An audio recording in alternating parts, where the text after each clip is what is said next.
శాసనసభ్యులందరితో కూర్చొని మొత్తం అన్ని పర్యవేక్షించాం, చూసాం. లోపల చూస్తే అంటే ప్రాబ్లం ఏముందంటే కొత్త అది చాలా 454 కోట్లు పెట్టి కట్టారు. 69 ఎకరాల్లో 7 బ్లాకుల్లో 7 స్టార్టెడ్ విత్ 7 బ్లాక్స్. 7 బ్లాక్స్ నిర్మాణానికి వాళ్ళు చేశారు. అది కూడా ఏం చేశారంటే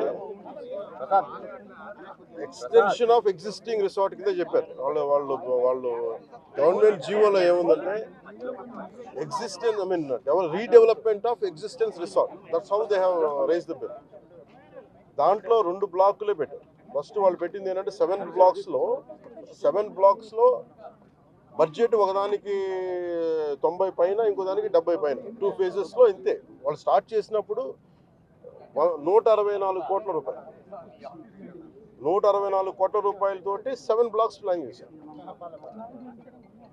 కట్టేటప్పటికి అది ఆ 7 బ్లాక్స్కే పూర్తి చేయాలి. 4 బ్లాకులకి అంటే మనం చూస్తే 4 బ్లాక్ అంటే బిల్డింగ్ కాదు, residential block is 1, CMO office is 1. ఇవన్నీ కూర్చొని అలాగా వాళ్ళు 7 బ్లాకులు ప్లాన్ చేసుకుంటే 4 బ్లాకులే కట్టారు. 7 బ్లాకులకి వాళ్ళు ప్లాన్ చేసినప్పుడు 92 కోట్లు ఫస్ట్ ఫేజ్, రెండో ఫేజ్ 53 కోట్లు. సో రెండో కొంచెం అటు ఇటుగా పెడితే 160 కోట్ల పై చిలుకు వాళ్ళ ఒరిజినల్ ప్లాన్. అది ఏదైనా సరే ఇంకో చోట పైకి వెళ్ళిందంటే ఒక 2 అవుతుంది అనుకోండి. కానీ ఇది 454 కోట్లు అయింది. Not even for the entire 7 blocks, it is only 4 blocks. 4 బ్లాకులకే 454 కోట్లు అయింది. ఒరిజినల్ ప్లాన్ 92 కోట్లు ఫస్ట్ ఫేజ్, సెకండ్ ఫేజ్. దీనికి లోపలికి వెళ్ళి చూసి నేను వచ్చినప్పటి నుంచి కూడా మమ్మల్ని గత కాలం రానివ్వలేదు. ఇప్పుడు ఏమైపోయింది, ఒక డ్యామేజ్ జరిగిపోయింది. ఋషికొండ ఒకప్పుడు ఇక్కడ రిసార్ట్స్ ఉన్నప్పుడు టూరిజం మన శాఖకి ఆదాయం 7 కోట్లు ఉండేది. సో 7 కోట్ల ఆదాయం కోల్పోగా ఇప్పుడు అదనపు భారం 453 కోట్లు పడి ఇప్పుడు కరెంటు బిల్లు ఆదాయం మన సంవత్సరానికి కట్టాల్సిన ఇంకా ఉపయోగించకుండానే జస్ట్ అది లైట్లు వేసి అప్పుడప్పుడు ఏసీ ఆన్ చేయడానికి ఉట్టినే జస్ట్ ఆన్ చేసి ఆఫ్ చేయడానికి పనిచేస్తున్నది సక్రమంగా అనుకోవడానికి అది సంవత్సరానికి ఒక కోటి రూపాయల పైన 15 లక్షలు అవుతుంది. దాన్ని బట్టి అప్పు ఈ మెయింటెనెన్స్కి వీటికి 1.5 కోటి అవుతుంది, జస్ట్ మేయర్ మెయింటెనెన్స్. ఇదివరకు 7 కోట్ల ఆదాయం ఉంది. ఇప్పుడు మేము అన్ని చూసిన తర్వాత లోపల వెళ్ళి పర్యవేక్షిస్తే ఇప్పుడు దాకా వాళ్ళు డ్యామేజ్ చేశారు. ఈ టాయిలెట్స్ ఎన్ని కోట్లు, టబ్బు, ఇవన్నీ ఇంకా అయిపోయినాయి, ప్రజల్లోకి వెళ్ళిపోయినాయి. ఇప్పుడు మా కుటుంబ ప్రభుత్వం నుంచి మేము పిఎస్సి చైర్మన్, మన సివిల్ సప్లైస్ మినిస్టర్ మనోహర్ గారితో, టూరిజం శాఖ మంత్రివర్యులతో అందరితో కూర్చున్నప్పుడు మేము అంటే జనసేన సభ్యులతో కూర్చున్నప్పుడు, గౌరవ శాసన సభ్యులతో కూర్చున్నప్పుడు జరిగిన డ్యామేజ్ జరిగిపోయింది. తొలచాల్సిన కొండ తొలిచేశారు, పాడు చేశారు. ఓకే, వీటన్నిటిని మించి ఇంక ఇప్పుడు మన ముందు ఏముందంటే దీన్ని how well we can utilise. 400 change చెప్పి ఎలా పెట్టాలి, చాలాసార్లు అనేక మార్లు మేము క్యాబినెట్ మీటింగ్ చర్చించాం. ముఖ్యమంత్రి గారు కూడా దీని మీద ఎలా చేయాలనేది పాపం ఆయన అందరిని అడుగుతూ ఉన్నారు. సో మేము ఈ పర్యటన తాలూకు ముఖ్య ఉద్దేశం ఏంటంటే ఈ పర్యటన ద్వారా ఫస్ట్ మేము అసలు ఏం చేయాలనేది మాకు ఇది ఇండివిజువల్, ఇది కుటుంబ ప్రభుత్వం కాబట్టి జనసేన పార్టీ తరఫు నుంచి వాట్ ఈజ్ అవర్ అనేది అంటే వాట్ ఈజ్ అవర్ వ్యూ అనడానికి మనం ఇక్కడి నుంచి మంగళగిరిలో కూర్చోనో లేదంటే ఇంకో ఊళ్ళో కూర్చొని చేయడం, ప్రత్యక్షంగా ఒకసారి ఫీల్డ్ విజిట్ చేస్తే వచ్చే పరిష్కారం వేరుంటుంది. సో లోపలికి వెళ్ళి కూర్చొని మేము చూస్తున్నప్పుడు పెచ్చులు ఊడిపోతూ ఉన్నాయి. ఆ సీఎంఓ ఆఫీస్ బ్లాక్లో ఆల్మోస్ట్ వాళ్ళు ఎవరో పేషీలో కూర్చొని ఆ పైకప్ పడిపోయింది, నీళ్లు లీక్ అవుతున్నాయి. ఇది 2 చేయాలి. ఒకటి, బిల్డింగ్స్ అన్ని సేఫ్టీ ఆడిట్ జరగాలి, అదొకటి చర్చించాం. 2, అసలు దీని ఎట్లాగా సేఫ్టీ ఆడిట్ జరిగిన వెంటనే ఎట్లా దీని ఆదాయ మార్గాలు పెంచాలి. మీరు ఎవరైనా సరే వ్యాపారం చేద్దాం అనుకున్న వాళ్ళు కూడా ఇలా గత ప్రభుత్వం ఏం చేసింది, అది వాళ్ళ ముఖ్యమంత్రి కార్యాలయం కింద, వాళ్ళ నివాసం కింద, వారి కుటుంబ నివాసం కింద పెట్టారు. మనం ఆలోచిస్తుంది ఏంటంటే ఇది ఆదాయం, ఇది